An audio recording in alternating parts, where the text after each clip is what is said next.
סנדוויץ' טוניסאי טעים עם תוספות טעימות ומפנקות. גם אתם יכולים להכין סנדוויץ' טוניסאי טעים ומחמם את הלב. נסו ותהנו. אופן הכנת הבצק: קמח שיש בו כבר שמרים, יש לי כאן חצי קילו. אתם יכולים להכפיל, לעשות מקילו שלם, אז תעשו את החישוב. כך, אני שמה סוכר,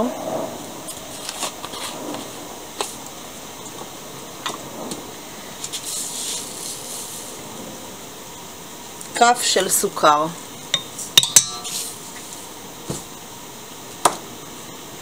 מלח,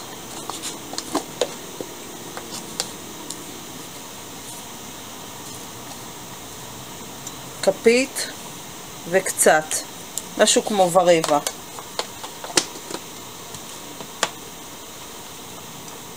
אלכוהול או ערק או וודקה, מה שיש לכם. זה מונע את השמן ככה להיספק בבצק בעת הטיגון.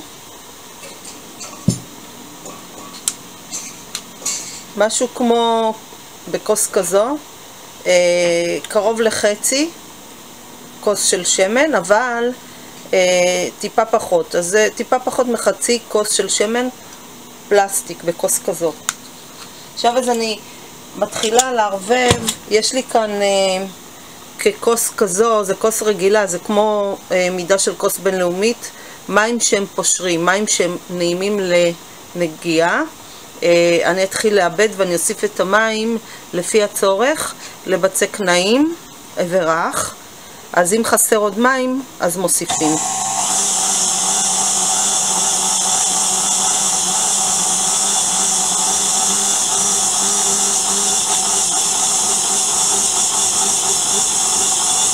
צריך לזכור עוד שצריך להוסיף את השמן. את השמן אני מוסיפה בסוף כדי ששומן לא ייפגש עם השמרים, ואז השמרים ככה יכולים פחות להגיב טוב ופחות לעלות. אז צריך לשמור גם מקום לשמן, אז לא לעשות אותו יותר מדי דביק כבר מההתחלה.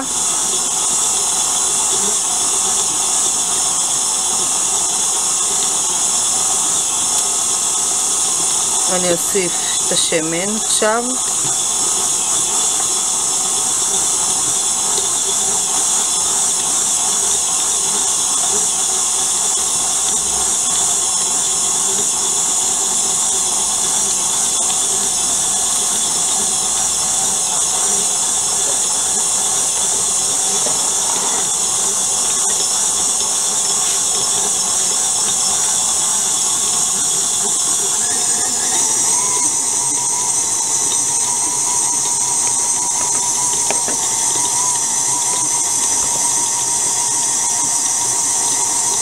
אם יש עוד צורך במים אז אני אוסיף.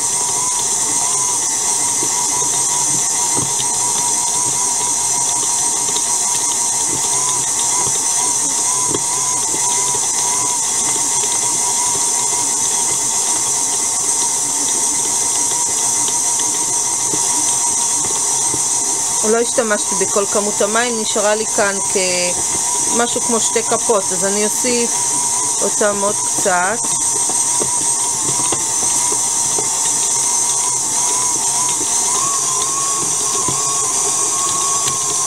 זה לפי הצורך, לקבלת בצק גמיש ורך ונעים. זהו, עם כמות המים אני לא צריכה עוד יותר להתעסק. ככה יצא משהו כמו כוס כזאת, שזה שווה ערך לכוס בינלאומית.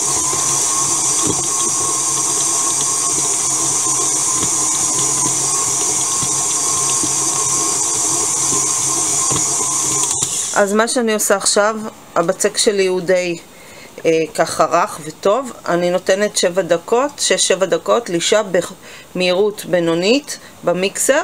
הוא ככה יאסוף את כל הבצק וייתן לו גמישות, והלחמניות יצאו יותר רכות וטעימות. אז 7 דקות במיקסר עד מהירות בינונית גבוהה.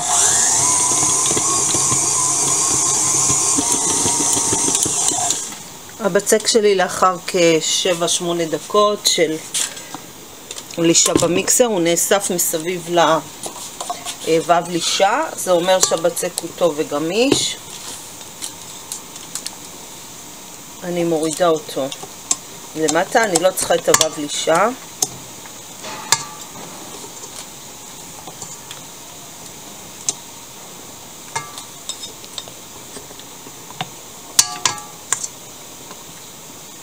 עכשיו ספרי שמן, או אתם תשימו מה שיש לכם, ככה לחסות שהוא לא יתייבש לי, ושהניילון הנצמד שיבוא מלמעלה לא ידבק כשהוא יטפח. ניילון נצמד כמובן, אתם יכולים מגבת, לחסות גם במגבת. עכשיו להניח במקום חמים כדי שהבצק יכפיל את נפחו. אז משהו תלוי בטמפרטורה של החדר, כמו שלימדתי אתכם, אתם יכולים להניח ליד מפזר חום, ואז הוא מחמם לנו כאן את הקערה, והבצק תופח יותר מהר מניסיון. אז להניח לתפיחה, להכפיל את הנפח, ואנחנו לאחר מכן נעבוד עם זה. לאחר שהבצק שלי כבר הכפיל את נפחו, אני מורידה אותו לשולחן העבודה.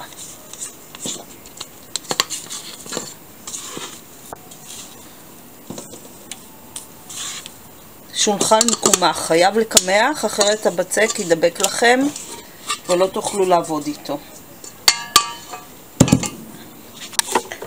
עכשיו צריך לחלק את זה ללחמניות, אז כך.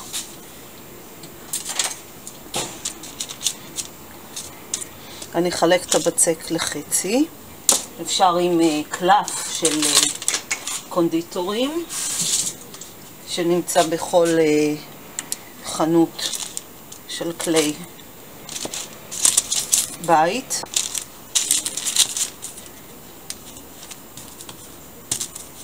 אני יוצרת מלבן ואני אחלק אותו למשהו כמו 4-5 חלקים בערך.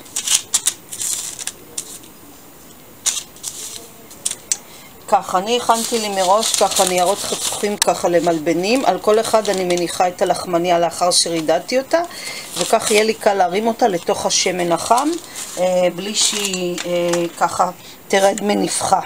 אז לעבודה שלנו, ככה, זה הבצק. אני פשוט יוצרת, מקפלת פנימה, בצורה הזו. על שולחן מקומח קצת, חייבים, ואני יוצרת מין לחמניה ארוכה שתהיה שווה בכל האורך בעובי, בצורה הזו, ואני יכולה להניח אותה כמובן על דף האפייה שלי בצורה הזו.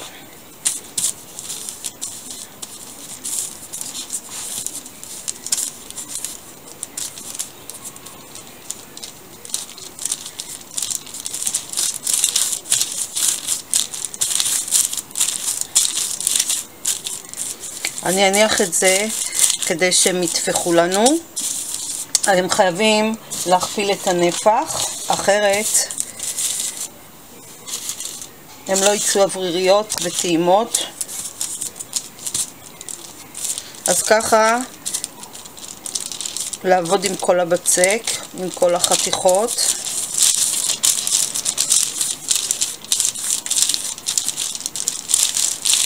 בערך האורך של זה משהו כמו 10 סנטימטר. להניח שוב על הדף אפייה שלנו, לסדר הכל בצד ככה יפה, וככה להמשיך עם כל הבצק, לחסות עם ניילון נצמד או עם איזה מגבת נקייה, כדי שהלחמניות לא יתקבלו קרום מלמעלה ולא יתייבשו לנו, וככה אנחנו נוכל להצפיח אותה מהר. כמובן במקום חמים רצוי, כדי שהם יטפחו לנו יותר מהר. חלק מהלחמניות כבר טפחו, הן מוכנות טיגון. אז ככה אני מחממת לי שמן קנולה בתוך או סיר רחב או סיר יותר קטן, אתם תחליטו. בסיר רחב אפשר לשים יותר יחידות לטיגון. אז ככה השמן שלי הוא כמעט חם. אני אוסיף, אני אבדוק תחילה, יש לי חתיכת בצק קטנה, אני אבדוק, כן, ניתן. אז מה שעושים זה בעצם מרימים את הלחמניה עם הנייר. אתם יכולים להטיל אותה עם הנייר ככה בפנים. מי שלא יודע להרים אותה, אז בדרך הזו ניתן כך לשלוט על הרמה כדי שהנפח לא ייפול.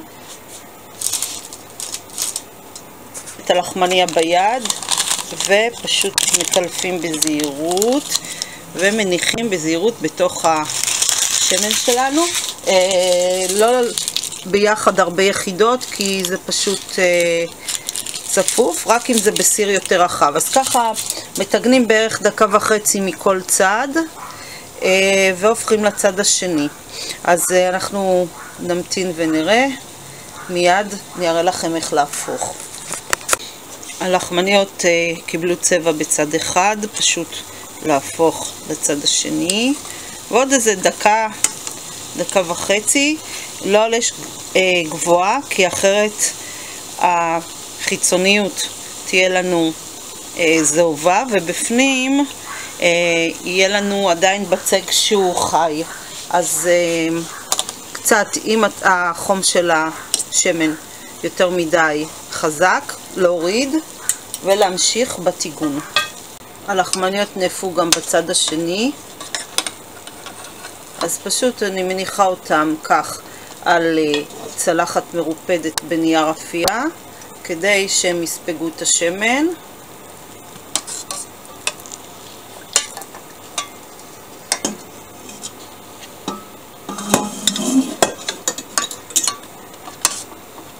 גם את זו. ואני ממשיכה לטגן את שאר הלחמניות.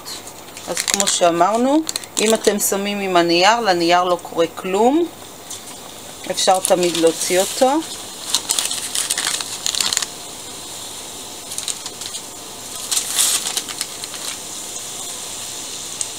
זהו, נמשיך בטיגון שלנו ואחר כך נמלא אותם עם כל מיני דברים. הכל ככה מוכן, מטוגן. אני הכנתי כאן ביצים קשות עם מלח ופלפל, פרסתי אותם, זיתים, מלפפונים חמוצים, תפוחי אדמה מבושלים, מקולפים ופרוסים ככה לקוביות. עכשיו מה שאני מכינה זה גם טונה. אתם יכולים ישר מהקופסה ככה לשים, או שפשוט בא לי לעשות אותה יותר פיקנטית. יש לי אריסה מתוקה, אני או שבתוך הקופסה מערבבת או שאני אעביר לתוך צלחת.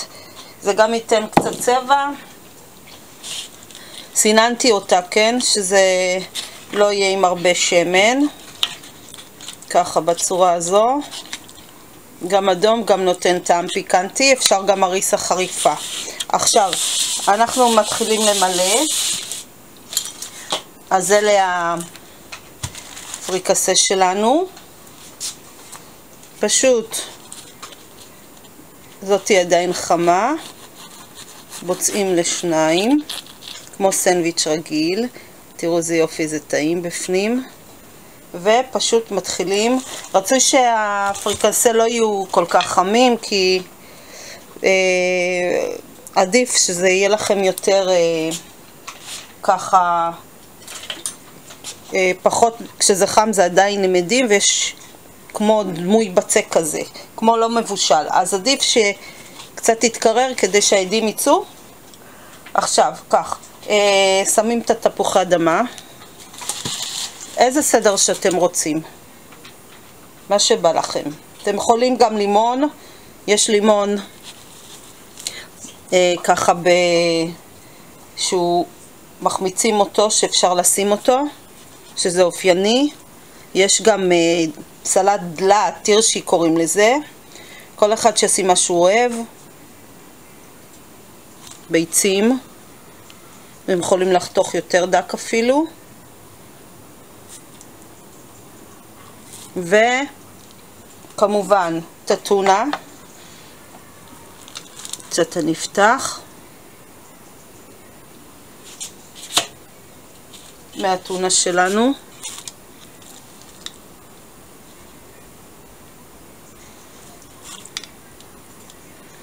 אפשר זיתים שחורים, עדיף לא מושחרים, כי מושחרים אלו זיתים שהוסיפו להם חומר. הזיתים שחורים לא מושחרים עדיף, זה גם מאוד יפה, יהיה גם טעים. עכשיו מלפפון חמוץ, וזהו, ויש לכם סנדוויץ' פריקסה מאוד טעים, פיקנטי ומחמם את הלב. אז גם אתם יכולים לנסות, אפשר גם לשים עגבניות, מה שבא לכם.